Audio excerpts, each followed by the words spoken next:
Köçəryan üçün yolun sonu. Rusiyaya qaçmaq istəyirdi, indi Paşinyan həbsə ata bilər. Seçkilərdən sonra Ermənistanda, xüsusən də paytaxt İrəvanda vəziyyət gərgin olaraq qalmaqda davam elədi.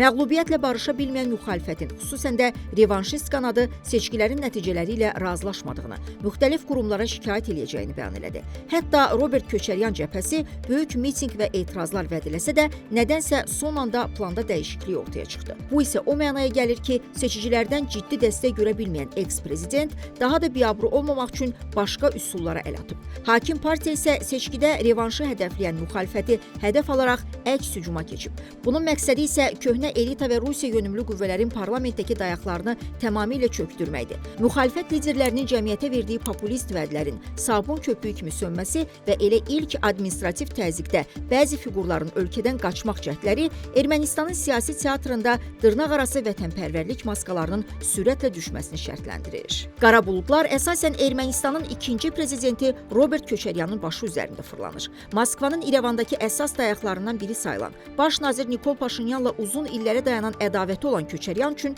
hüquqi çəmbər getdikcə daralır. Seçki kampaniyası dövründə tərəflər arasında təhqirə belə keçən söz duelinin seçkidən sonra belə sonlanacağı gözlənilən idi. Ermənistan Baş Prokurorluğu Mərkəzi Seçki Komissiyasına vəsatət göndərərək Köçəryanın Ermənistan blokunda təmsil olunan Asatur Köçəryan və Ruslan Barsegyanın barəsində cinayət təqibinin başlanması və onların deputat toxunulmazlığının ləğvini tələb edib. Köçəryanın seçkilərdən dərhal sonra İrəvanı tərk etmək istəyi barədə erməni kütləvi informasiya vasitələrini və sosial şəbəkələrdə yayılan xəbərlərə də bu prizmadan baxmaq lazımdır. Zvarçnovdan geri qaytarılan Robertin uğursuz qaçış cəhdi iki səbəbdən ola bilər.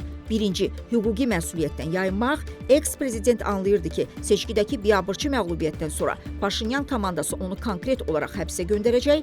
Həm 2008-ci il mart hadisələri, həm də küllü miqdarda rüşvət və korrupsiya qalmaqalları ilə xalqın da nifrətini qazanan Köçəryan aradan çıxmağa çalışıb. İkincisi, seçkidə məğlub olduqdan sonra yeni təlimatlar və Paşinyana qarşı BCD planı almaq üçün Kremlə üst tutub. Hakim partiyada atılan hüquqi addımlar da göstərir ki, parlamentdə cüzi də olsa təmsil olunma hüququ əldə edən radikal və revanşist qanadı ilk mərhələdə neytrallaşdırmaq niyyətindədir. Çünki parlamentə düşən Köçəryan və ətrafı üçün deputat mandatı qanun qarşısında bir zireh sayılır. Amma MSK-ya təqdim edilən vəsatət bu zirehi darmadağın eləmək məqsədini güdür. Hazırda Köçəryanı deputat masası yox, yenə də müttəhim kürsüsü gözləyir. 7 iyun seçkilərində Kremlin B planı sayılan və ciddi maliyyə resursları olan güclü Ermənistan bloku da mənəvi iflasa sürüklənir. Seçkidən əvvəl qalib gələcəyinə əmin olan, seçicilərə əla həyat vəd edən Karapetyan komandası çaşqınlıq içindədir. Birincisi, liderin seçki kampaniyasında digər ölkələrin vətəndaşlıqlarından imtina edəcəyini söz versə də,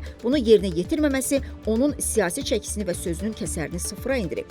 Bu əməli ilə o bəsit bəyanatlarla kütləni aldadan, manipulyasiya edən bir siyasi fiqura çevrilmiş sayılır. Vəziyyətin belə olması onun blokunda da təşvişə səbəb olub. Məsələn, Samvelə yaxınlığı ilə tanınan Narek Karapetyan başlayacaq siyasi fırtınanı əvvəlcədən hiss eləyərək Rusiyaya qaçmağı cəhd edib. Karapetyan isə Gürcüstan-Rusiya sərhədindəki yuxarı Lars keçid məntəqəsində saxlanılmasını başqa cür izah edib. Güya onun məqsədi erməni fermerlərin məhsullarının Rusiyaya ixracına qoyulan qadağa ilə bağlı vəziyyəti öyrənmək olub. Amma Ermənistan sərhəd xidməti onu geri qaytararaq ölkədən çıxışına qadağa qoyulduğunu bildirib. Siyasi elitaya iddia edən, dövləti idarə etmək niyyətində olan bir qüvvənin aparıcı simalarının ilk administrativ təhlükədə ölkəni tərk etməyə çalışması Rusiyaya sığınma ssenariləri güclü Ermənistanın siyasi gələcəyini və cəmiyyətdəki son etimad qırıntılarını da yox eləyir. Bundan əlavə, bu blokun seçki kampaniyası dövründə irəli sürdüyü ən ucuz və populist tezislərdən biri maaşlardan imtina məsələsi idi. Namizədlər özlərini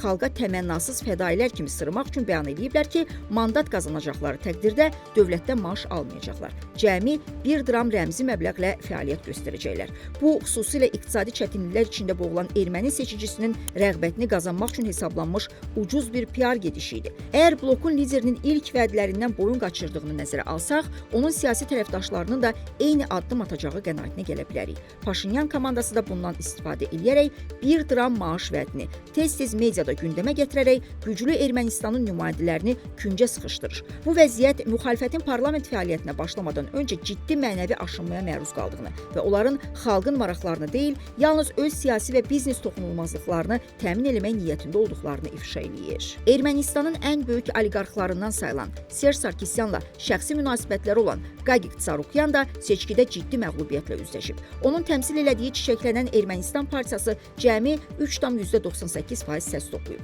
Bu isə onun keçid həddini aşmadığı deməkdir. Tsarukyanın 9 iyun tarixində İrəvanı tərk etməyə cəhd göstərməsi də onun vətənpərvərliyinin dərəcəsindən xəbər verir. Amma onun da qaçış cəhdi uğursuz olub. Hüquq mühafizə orqanları ona qarşı xüsusilə külli miqdarda vergi ödəməkdən yayınma ittihamları ilə cinayət işi açıldığını və ölkədən çıxışına qadağa qoyulduğunu bildirib. Hələ bu da azmış kimi özünü hər zaman xalqın adamı, sözü bütöv lider kimi təqdim edən Tsarukyan qanundan qaçan və axtarışda olan oğlunun 8 iyun tarixində İrəvana qayıdacağını və ədalətə təslim olacağını dəfələrlə seçki kampaniyasında bəyan edib. Bu əslində kampaniya dövründə Tsarukyanın güya qanunun aliliyinə hörmətini göstərən gedişi idi. Amma sözlə əməl üst-üstə düşmədiyi üçün oliqarxın siyasi nüfuzu ciddi zərər gördü. Çünki onun oğlu nəinki ölkəyə qayıtdı, Tsarukyan özü də Ermənistandan qaçmağı cəhd elədi. Bütün bu faktlar göstərir ki, Ermənistanda seçki başa çatdıqdan sonra müxalifət strateji, mənəvi və intellektual baxımdan iflas mərhələsinə qədəm qoyur. Seçkidən dərhal sonra köçəryan Tsarukyan kimi liderlərin qaçmağı cəhd göstərməsi sübut edir ki, yalan çıxan vədlər və biabırçı məğlubiyyət küçə müxalifəti potensialına da ciddi zərbə vurur. Bu prizmadan yanaşanda isə yaxın vaxtda iqtidara qarşı güclü cəbhənin qurulması qeyri-mümkün görünür. Kamil Məmmədov, Leyla Mehdi qızı, Rinat Qurbanov, Report.